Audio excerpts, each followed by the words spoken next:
नित पोखे यह सूखे, ज्यों धोवे त्यों मैली। क्या? तू नित पोखे यानी सफाई करते हो। तू नित पोखे यह सूखे, धोवे त्यों मैली। कितना धो लो, जब देखो तब मैली चढ़ा रहता है। धोवे त्यों मैली, और निज दिन करें उपाय देह का, रोग दशा फैली। सबसे ज़्यादा सेवा किसकी होती है? शरीर की। और सबसे ज़्यादा परेशान कौन करता है? माताजी घुटने, माताजी कमर, माताजी सिर, माताजी पैर, माताजी पेट, माताजी हार्ट, माताजी ये। आशीर्वाद दे दो माताजी। कहाँ से आई ये बीमारी? किसी ने गिफ्ट दिए? नहीं। तो किसी ने जबरदस्ती आपके अंदर डाली है? नहीं। तो कैसे आई ये बीमारी? और क्यों आई ये बीमारी? कर्म के उदय में। क्यों आई है? जितना भोग भोगते हैं उतने पाप का बंध होता है, और जितना भोग से पाप का बंध हुआ है फिर वो बीमारी के रूप में निकलता है।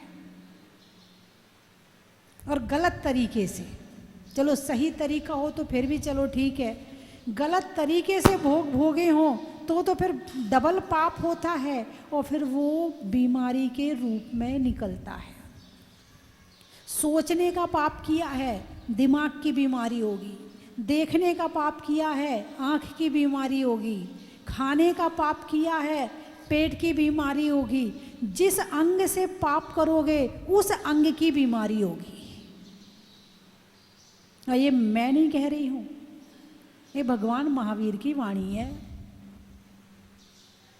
बात समझ में आई कि नहीं आई? किसी को दोष मत देना कि तेरे कारण ऐसा हुआ, तेरे कारण ऐसा हुआ। किसी के कारण कुछ नहीं हुआ। जो कुछ हुआ है वो मेरे कारण से हुआ है। जब तक शरीर में ताकत है तब तक कर्म भी ठंडा पड़ा रहता। अभी ताकत है, अभी रहने दे। और जैसे ही शरीर कहीं से कमज़ोर हुआ और उसने अपना डेरा जमाया, अब भोगो। खूब सुख भोगा था ना, अब पाप भोगो। उस सुख भोगने में पाप होता है, सांसारिक इच्छाओं की पूर्ति में और सांसारिक सुख भोगने में पाप का बंध होता है, और वो पाप फिर बीमारी के रूप में निकलता है। और बीमारी नहीं चाहिए, दुख नहीं चाहिए, तो भोगों से दूर रहो। जितना जरूरी है भोजन करना जरूरी है, भोजन कर लो। जितना जरूरी है उतना कर लो, ज़्यादा मत करो। अति करोगे अति होगी, फिर सहन नहीं कर पाओगे। और जब सहन नहीं कर पाओगे तो फिर रोओगे भगवान के सामने आके। अब भगवान क्या करें? भगवान ने भोगों को छोड़कर, संसार को छोड़कर इस शरीर से तप करवाया, इस शरीर से त्याग करवाया, तो इस शरीर ने उन्हें मोक्ष पहुंचा दिया। और जो इस शरीर से भोग भोगता है वो शरीर उसे नरक भेज देता है। शरीर अपने आप में कुछ नहीं है, ये भाव तुम्हारे हैं कि शरीर का उपयोग कैसे करना है। बात समझ में आई कि नहीं आई? शरीर तो मीडियम है, माध्यम है, केवल माध्यम है। भाव तो तुम्हारा है, विचार तो तुम्हारे हैं, करना तो तुम्हें। तुम यानी कौन? आत्मा। तुम यानी कौन? आत्मा। और जो हो रहा है वो किस में हो रहा है?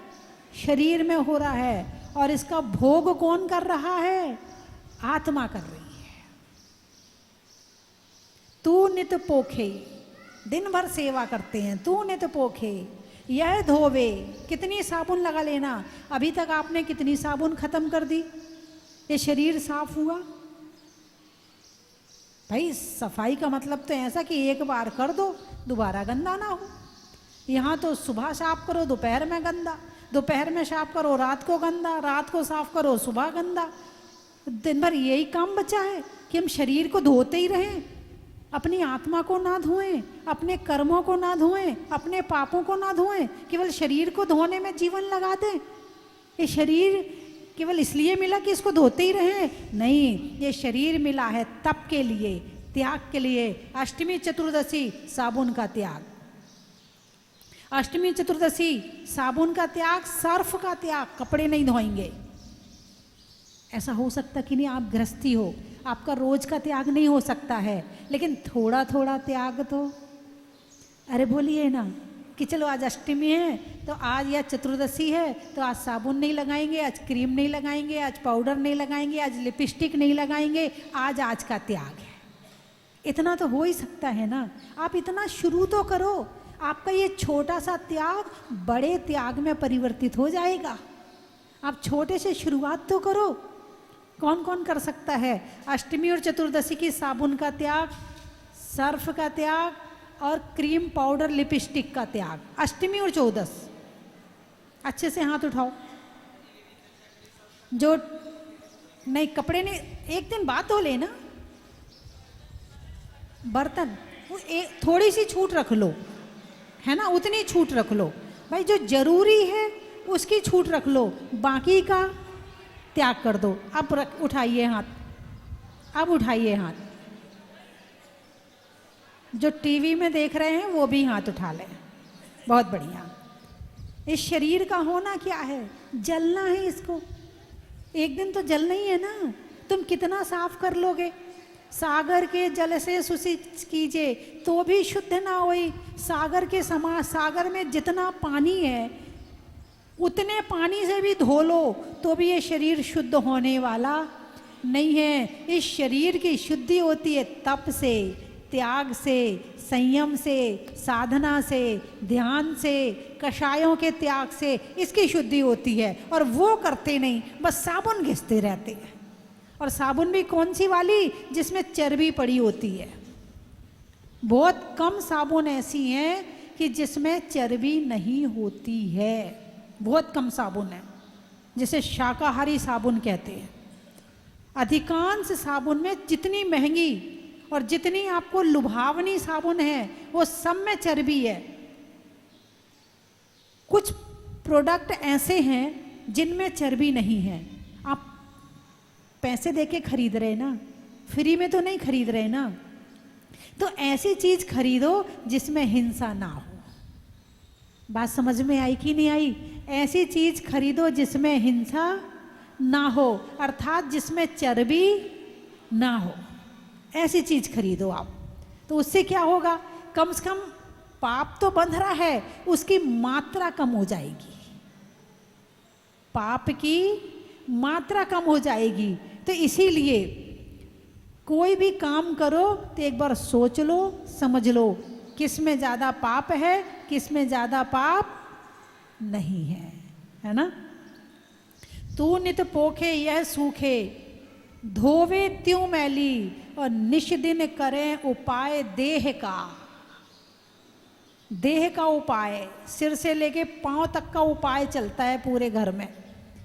पहले तो बहुत ये सब चीज़ें, क्रीम पाउडर ये सब चीज़ें नहीं होती थी, नहीं थी।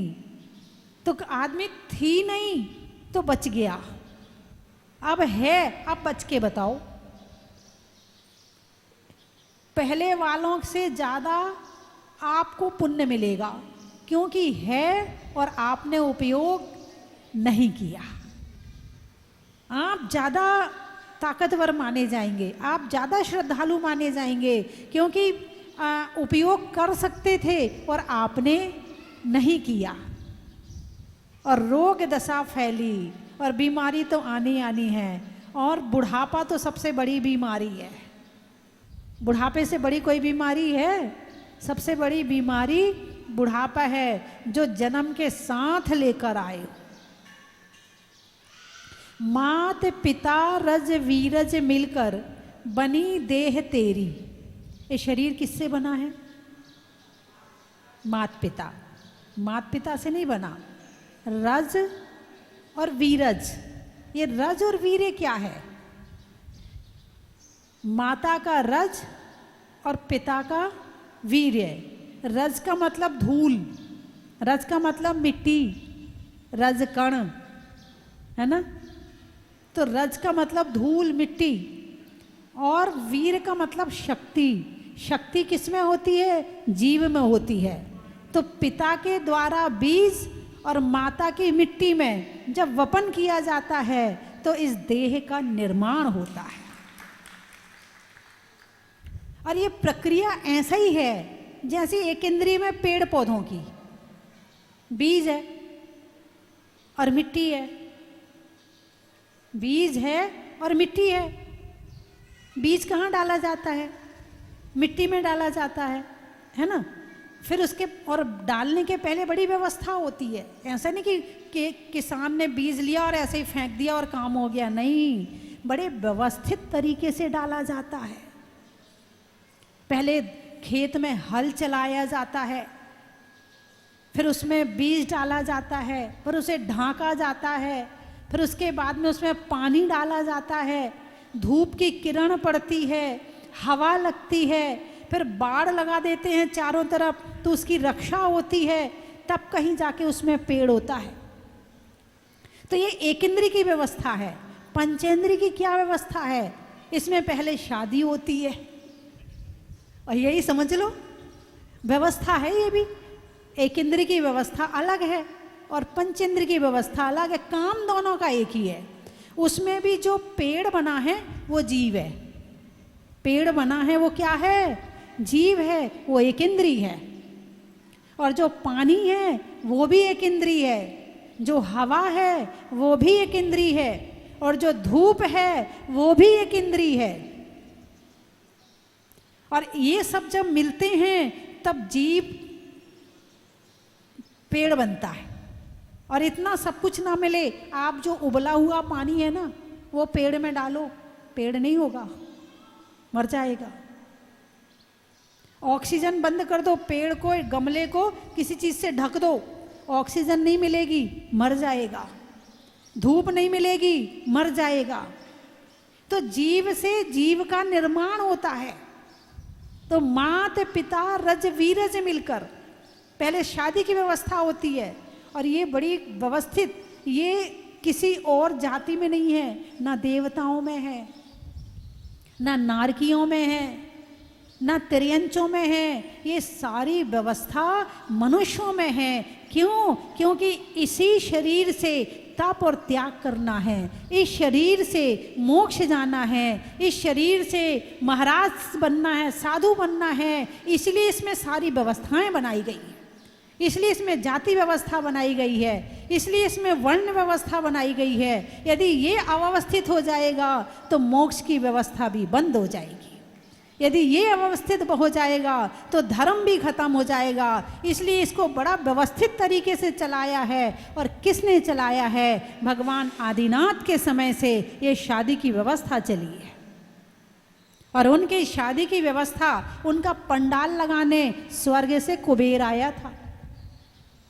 क्या कुबेर आया था? हैं? लड़की देखी, शादी करी, फेरे पड़े, सारे काम हुए। सबसे पहली शादी किसकी हुई थी? आदिनाथ जी की हुई थी। और उन्होंने कर्म की व्यवस्था भी बनाई और धर्म की व्यवस्था भी बनाई। यदि कर्म अव्यवस्थित हो जाएगा तो धर्म अव्यवस्थित हो जाएगा।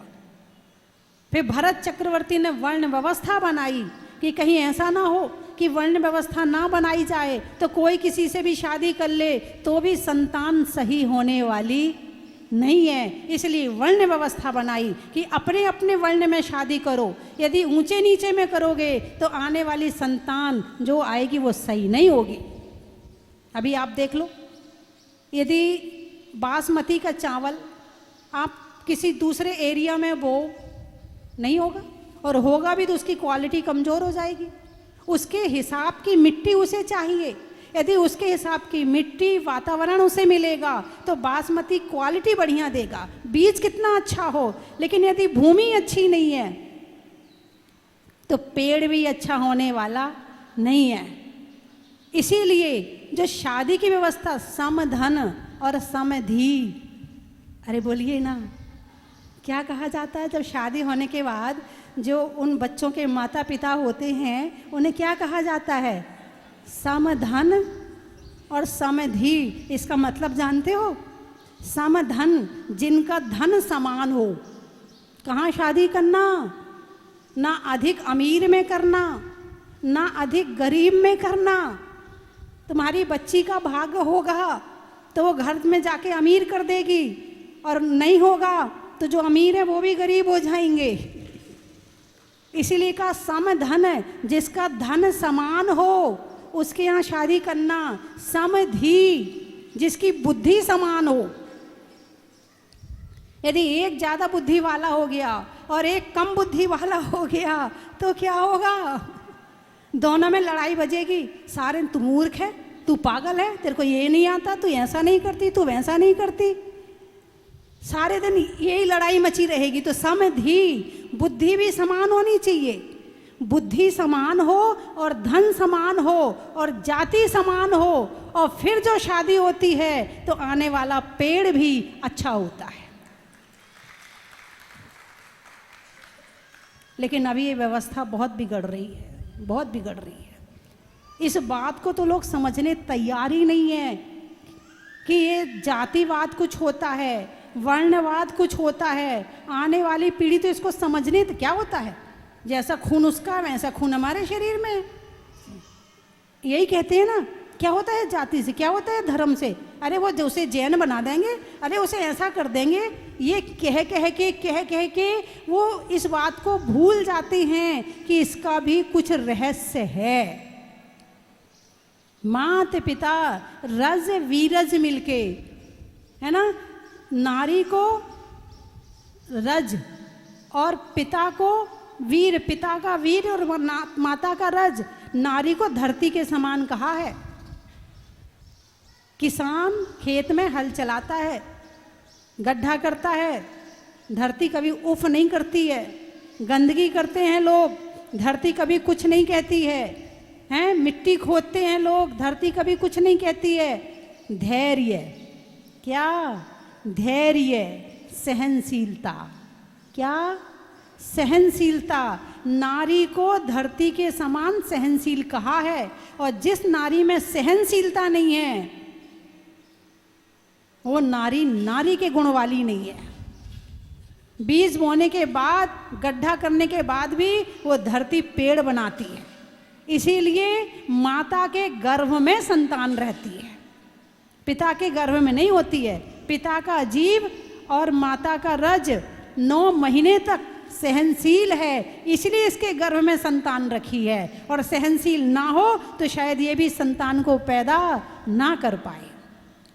आजकल तो लड़ाई हुई, ऐसे केस भी आए हैं और ऐसे परिवार भी मैंने देखे हैं कि जब पति पत्नी में झगड़ा हुआ तो संतान गर्भ में आई नहीं, संतान प्रेम में गर्भ में आई, और जब झगड़ा हुआ तो पति को बिना बताए जाके गिरा के आ गई। ऐसे ऐसे केस भी सामने आए हैं। अब नारी में सहनशीलता बची कहाँ है? और जब तक नारी सहनशील नहीं होगी तब तक ये धर्म और उसका खुद का जीवन, परिवार का जीवन, उससे जुड़े हुए रिश्तेदारों का जीवन, किसी का जीवन सुखी हो ही नहीं सकता है। एक नारी ना जाने कितनों को सुखी कर सकती है और एक नारी ना जाने कितनों को दुखी कर सकती है। नारी के अंदर सहनशीलता बहुत जरूरी है। वो कहा है ना कि जब मरना हो तो जहर थोड़ा सा चाहिए और जीने के लिए जहर बहुत ज़्यादा पीना पड़ता है। सहनशीलता यही कहलाती है कि 4 बात को सहन करके चलना। और पहले की माताएं जब शादी करती थी ना तो सिखा के भेजती थी, बेटा अब वही तेरा घर है, अब ये तेरा घर नहीं है, वही तेरी माँ है, अब मैं तेरी माँ नहीं हूँ, अब तू मुझे पराया समझना। और सब सो जाएं तब सोना, सबसे पहले उठना, भोजन बना के सबको खिला के खाना। और अब की माँ क्या सिखाती है? आराम से रहना बेटी, ज़्यादा काम वाम करने की ज़रूरत नहीं है, क्योंकि उसने खुद ने घर में काम नहीं करवाया बेटी को। अब उसे हो रही है टेंशन, मैंने तो बड़े नाजों से पाला है, मैंने तो बड़े आराम से पाला है, इससे काम नहीं करवाया, अब उसे टेंशन हुई मेरी बेटी उसके घर जाके काम करेगी, सास भी है, ससुर भी है, नंद भी है, ना जाने कितनी रोटी बनानी पड़ेगी, ना जाने क्या क्या करना पड़ेगा। बेटा तू टेंशन मत करना, सास नंद सब काम करें तो काम करना, नहीं तो मत करना। तू भी अपने कमरे में जाके सो जाना। बोलिए सिखाती है कि नहीं सिखाती है? और ज़्यादा हो ना फ़ोन कर देना मुझे। अरे बोलिए ना, फ़ोन कर देना, देख लूँगी मैं भी, ज़्यादा दबके मत रहना। और माँ तो सिखाती है, उसकी सहेली सिखाती हैं, उसकी बहन सिखाती हैं, उसके जीजा सिखाते हैं, उसके और जो लड़का होता है उसके दोस्त सिखाते, दबना मत, बिल्कुल मत दबना। अभी दब गया सारी ज़िंदगी दबना पड़ेगा। और ये उसके घर को बर्बाद कर देते हैं, उसके जीवन को तबाह कर देते हैं। ये नहीं कहते हैं आपस में कोई बात हो जाए तो बैठ के सुलझा लेना, है ना, कभी दबना पड़े तो तू दब जाना, कभी उसको दबा लेना, कभी तू सुन लेना, कभी उसको सुना देना। ये नहीं सिखाते हैं, उल्टा सिखाते हैं। और जो उनकी बातों में आ जाता है उसका घर बर्बाद हो जाता है।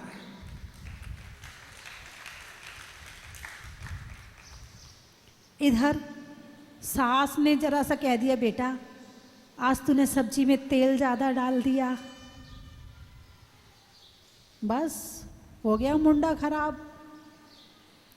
कमरे में जाके मम्मी मेरी सास तो बड़ी खराब है, इतना सा तेल ज़्यादा क्या हो गया, डांटना शुरू कर दिया। भाई तुम भी तो डांटती थी जब घर में कभी गलत करती थी, यदि उसने डांट दिया तो क्या हुआ?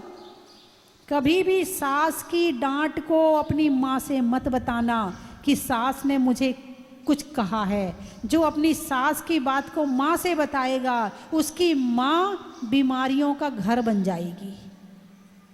फिर तुम भी टेंशन करना, अब मेरी मम्मी को शुगर हो गई, अब मेरी मम्मी को ये हो गया, अब मेरी मम्मी को वो हो गया। फिर तुम भी पहले टेंशन देना फिर टेंशन लेना, यही चल रहा है, यही चल रहा है आजकल हैं। अब होता क्या है, अब लड़की ने माँ को फ़ोन कर दिया, माँ मम्मी मेरी सास है ऐसा कह रही है, ऐसा कह रही है, ऐसा कह रही। अब मम्मी को हो गई, अरे बोलिए ना, टेंशन। अब उसकी पड़ोसन मिले तो सास की बुराई, उसके रिश्तेदार मिलें तो सास की बुराई। मेरी बेटी तो बहुत परेशान है, उसकी सास ना बहुत परेशान करती है, उसको ढंग से नहीं रख रही है, उसको ढंग से, है ना। अब वो इधर लड़की बोल के अपनी टेंशन ख़त्म कर ली, लड़की ने टेंशन तुम्हें दे दी। क्या लड़की ने टेंशन किसको दे दी?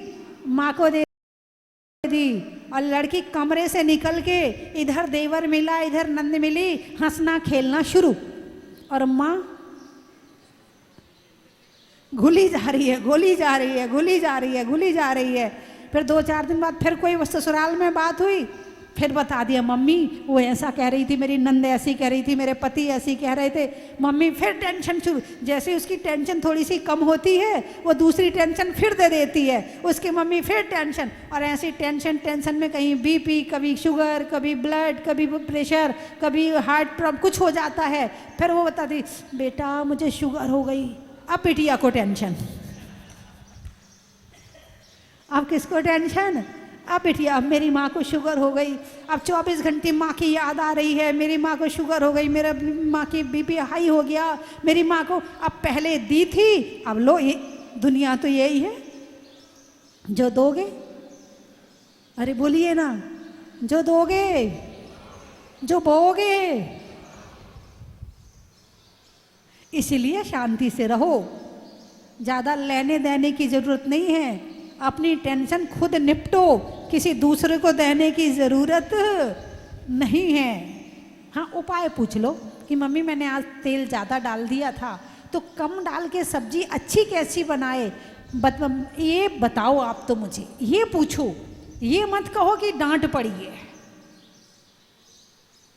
तो ये आने वाली जो पीढ़ी है ना, ये आदि झक्की, साइको, बिल्कुल बिल्कुल बिल्कुल सही बता रही।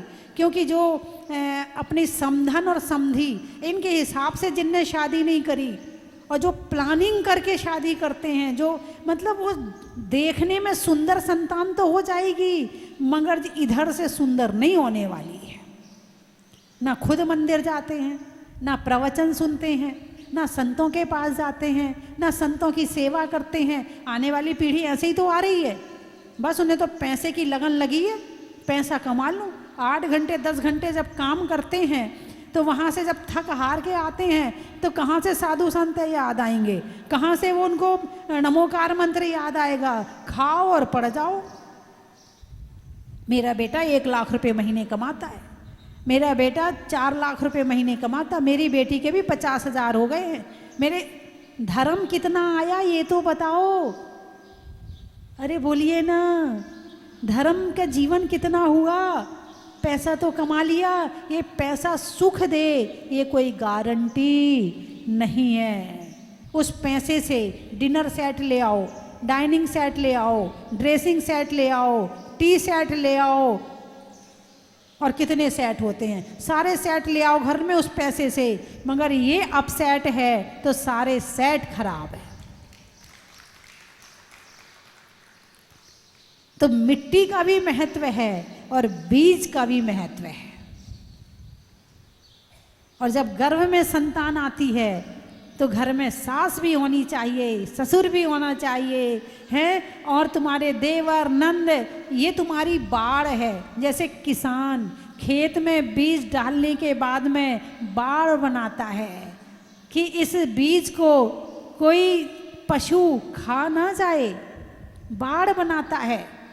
ऐसे ये जो परिवार वाले हैं ये बाढ़ हैं। अकेले रहने का प्रयास मत करो, अकेले जीवन नहीं चलता है। ये सुरक्षा कवच से जो बाहर निकल गया उसका जीवन खराब हो गया, और जो सुरक्षा कवच के अंदर में है उसका जीवन शुद्ध है, साफ है, पवित्र है। एक पत्नी व्रत ब्रह्मचर्य अनुव्रत है, उसके बाद सती कही जाती है। सीता का कौन सा व्रत था? एक पत्नी व्रत था, यही था ना, एक पत्नी व्रत था, एक पति व्रत था। और राम का जो अपनी नारी है उसको छोड़कर सबका त्याग था, और ये तो था तो रावण का भी। इसीलिए सीता बच गई कि जब तक ये मुझे खुद स्वीकार नहीं करेगी मैं हाथ नहीं लगाऊंगा, उसका ये नियम था। इसी कारण सीता की रक्षा हो गई। तो ये जो व्रत है ना, ये सब कुछ होने के मतलब घर भी बसाया, गृहस्थी भी बसाई, शादी भी करे, भोग भी भोगे, उसके बाद भी सती। क्या? उसके बाद भी सती है, धर्म है उसके अंदर में, शील की रक्षा है उसके पास में। और जो संतान आएगी फिर वो त्यागी बनेगी, व्रती बनेगी, मुनिराज बनेगी, अपना भी कल्याण करेगी, औरों का भी कल्याण करेगी।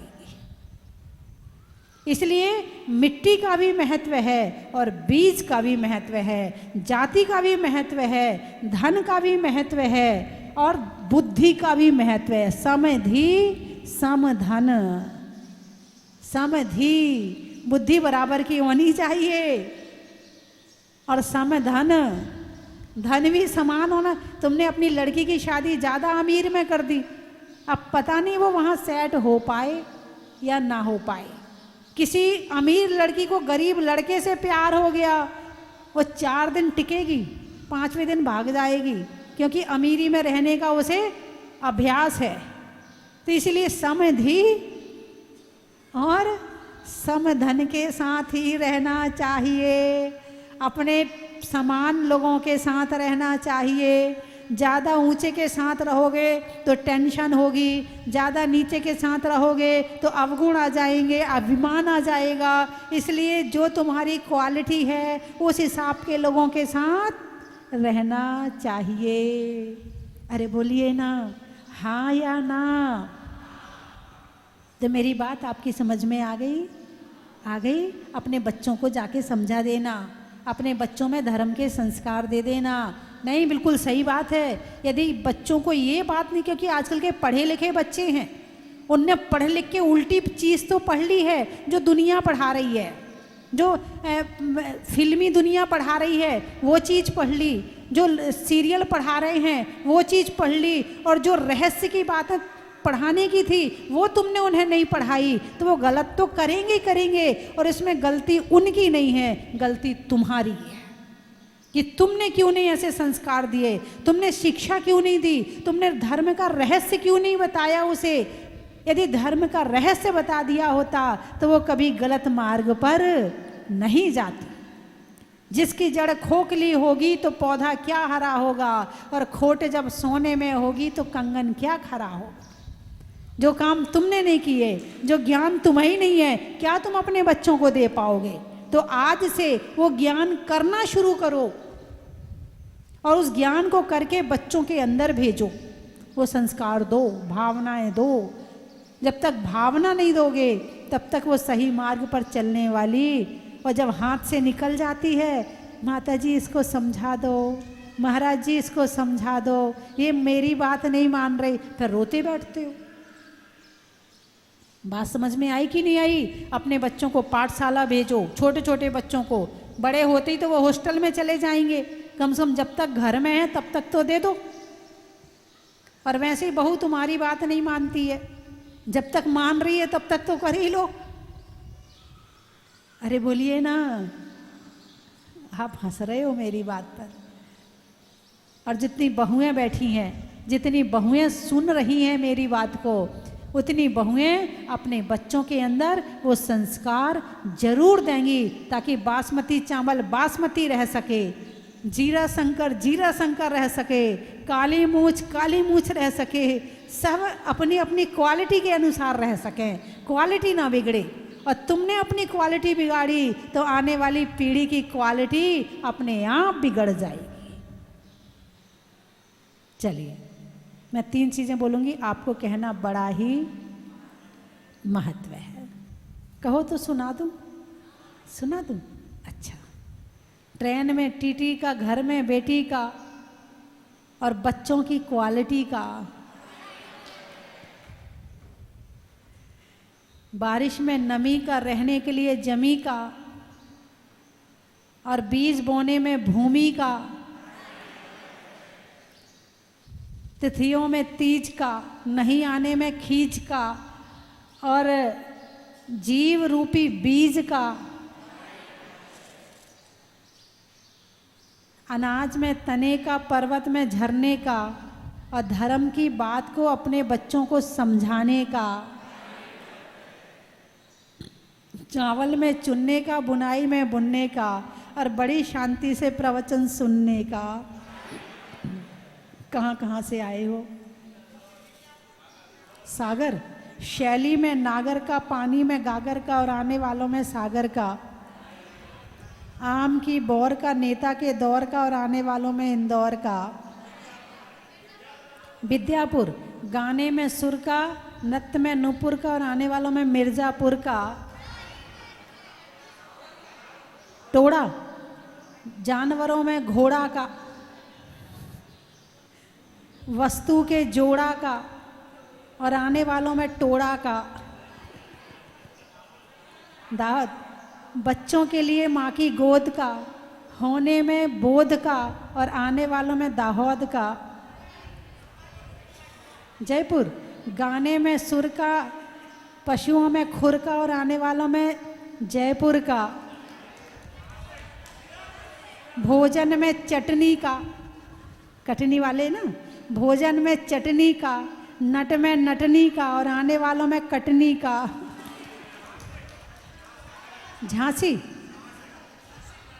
नासिक, घड़ी में टिक टिक का, नहीं होने में चिक चिक का, और आने वालों में नासिक का। जबलपुर, रिश्तों में ससुर का, देवों में असुर का, और आने वालों में जबलपुर का।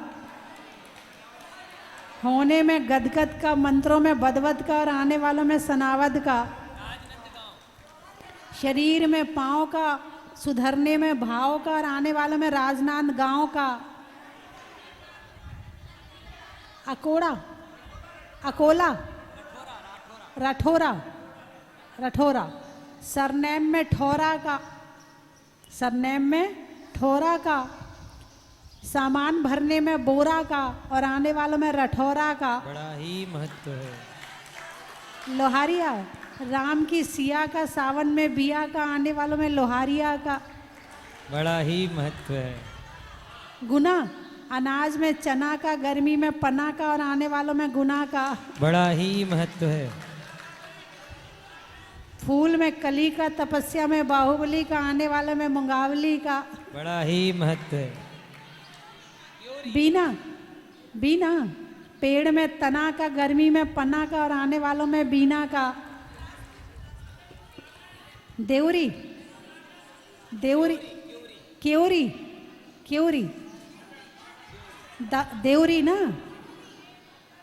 त्योरी। अच्छा, भोजन में बरी का, बैठने में दरी का और आने वालों में त्योरी का।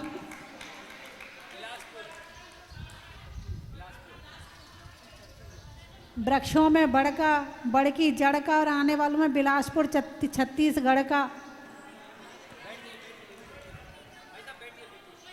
मुंबई, महीनों में मई का, रजाई में रुई का और आने वालों में मुंबई का। जोर से बोलो। भीमपुर, पक्षी में पर का, शरीर में सर का, आने वालों में भीमपुर का। सतना, अच्छा, पेड़ में तना का, अनाजों में चना का और आने वालों में सतना का। साड़ियों में शाटन का, खिड़की में काटन का, आने वालों में पाटन का। बड़ा ही महत्व अपने अपने है। पीहर का पूछ रही हो क्या? छोड़ने में मोह का, वस्तुओं की टोह का और आने वालों में दमोह का। अमेरिका से भी आए। महिलाओं में कड़ा का, भोजन में बड़ा का, आने वालों में बांसवाड़ा का। ये कहाँ से? America, Africa. अच्छा, गाड़ी में चक्का का, अनाज में मक्का का और आने वालों में अफ्रीका का। बड़ा ही महत्व है। बजाने में सुर का, नहीं होने में आतुर का और आने वालों में नागपुर का। बोलिए 24 भगवान की। अब बैठा माता जी।